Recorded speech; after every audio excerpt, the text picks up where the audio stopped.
parle là des premiers moments d'allaitement, euh, on entend souvent parler de la tétée d'accueil. Et dans certains hôpitaux, on va conseiller de faire une tétée d'accueil même s'il n'y a pas un projet d'allaitement.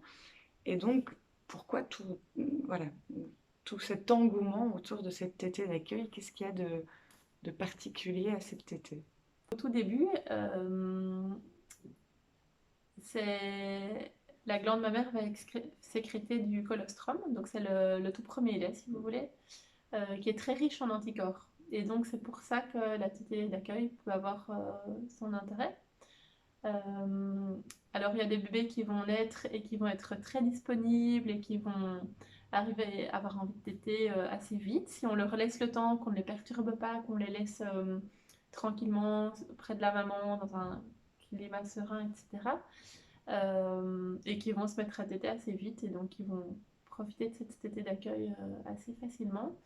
Après, il y a des bébés qui sont juste fatigués ou qui ont été un peu perturbés parce qu'on a dû les prendre pour une raison X ou Y pour s'en occuper et qui du coup quand ils se retrouvent au sein, bah, c'est plus forcément le bon moment pour eux, euh, qui ont juste besoin d'être tranquilles pépères, de se reposer et de prendre leur marque. Donc voilà. La tétée d'accueil, je dirais que c'est quelque chose de très chouette si les parents sont demandeurs. Si la maman surtout, je pense que ça doit être un choix de sa part. Il faut qu'elle puisse voir un petit peu en elle-même pourquoi est-ce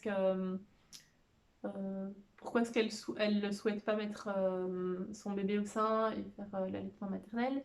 Ça, c'est des raisons qui lui sont propres et donc à elle de déterminer si, en fonction de ça, elle souhaite quand même faire une tétée d'accueil pour que son bébé puisse avoir un petit peu de colostrum au démarrage ou si ça ne lui, ou si ça ne lui dit rien et qu'elle n'a pas forcément envie. Je pense que ça ne doit pas être une obligation.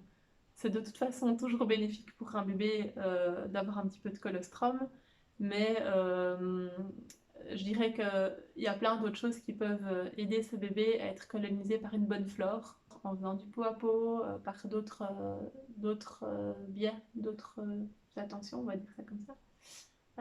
Donc voilà, je pense que ça doit être laissé au choix des parents.